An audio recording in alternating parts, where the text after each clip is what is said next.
Le Real Madrid continue de réajuster son effectif avant le début de la saison, et plusieurs mouvements attirent déjà l'attention. Mais la grande info, c'est la confirmation du contrat avec Gonzalo Garcia, jeune attaquant de 21 ans formé au club. Il intégrera l'équipe première cette saison. Et ce n'est pas tout. Il portera le numéro 9, un numéro mythique à Madrid, assumant le rôle de doublure officiel de Kylian Mbappé. Une énorme marque de confiance de la part du club. Gonzalo, cette explosivité, sang-froid devant le but, et une vraie mentalité de buteur. Mais ce choix fait grincer des dents.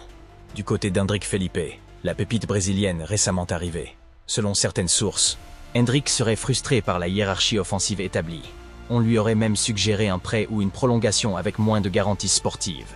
Difficile à avaler quand on arrive avec autant d'attentes et qu'on se voit passer derrière Gonzalo. Alors, vraie stratégie sportive ou mauvaise gestion des jeunes talents? Le débat est lancé. Du côté des prolongations, Thibaut Courtois a officialisé un nouveau contrat qui le lie au club jusqu'en 2027. Une décision logique. Malgré sa blessure de la saison dernière, il reste l'un des meilleurs gardiens du monde. Et son retour est attendu comme un vrai renfort.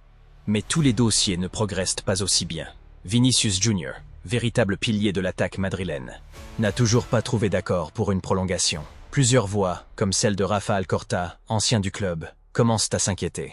Il estime que trop de pression dans les négociations pourrait jouer contre le Real. Le club veut garder son joyau, mais à quel prix? Cet été, un nom revient de plus en plus souvent à l'entraînement. Arda Güler.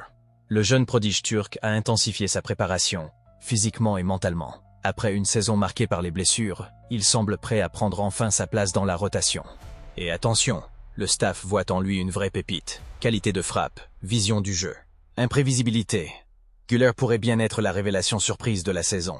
Un rôle à la Bellingham, mais version créateur pur.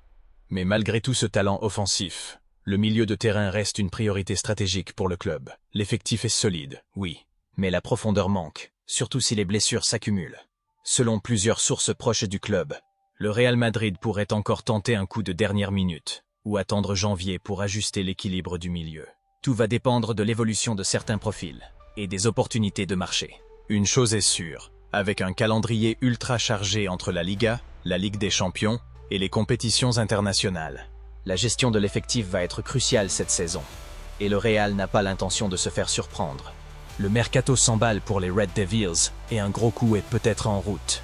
Le buteur slovène Benjamin Šeško, qui évolue à RB Leipzig, a donné sa préférence à Manchester United, malgré une offre financièrement plus élevée de Newcastle. On parle de 65 millions de livres, plus près de 8,7 millions de bonus. Mais attention, le transfert n'est pas encore validé par Leipzig. Le club allemand temporise, peut-être pour faire monter les enchères ou simplement pour gérer la presse Šeško. Mais du côté mancunien, le signal est fort. Ils veulent un vrai numéro 9 jeune, puissant et capable de s'inscrire dans la durée.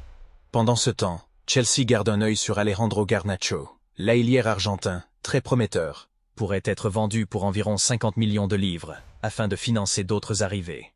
Une décision difficile pour United, car Garnacho représente l'avenir, mais aussi une source de liquidité non négligeable dans un marché tendu. Et le dossier est encore plus croisé qu'il n'y paraît, puisque Nicolas Jackson, attaquant de Chelsea, est ciblé par Newcastle. Pourquoi? En cas d'échec avec Šeško, Newcastle veut rebondir rapidement et se repositionner sur d'autres profils offensifs. Du côté de l'Allemagne, le RB Leipzig s'active pour remplacer l'un de ses talents les plus convoités, Xavi Simons, le néerlandais. Brillant la saison passée, serait tout proche de rejoindre Chelsea pour un montant estimé à 70 millions d'euros.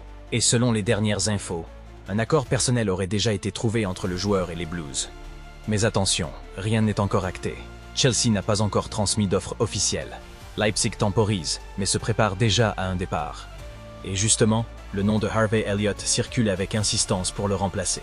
Le joueur de Liverpool serait en discussion avancée avec Leipzig, qui voit en lui un profil technique, jeune et capable d'évoluer dans plusieurs zones du milieu offensif.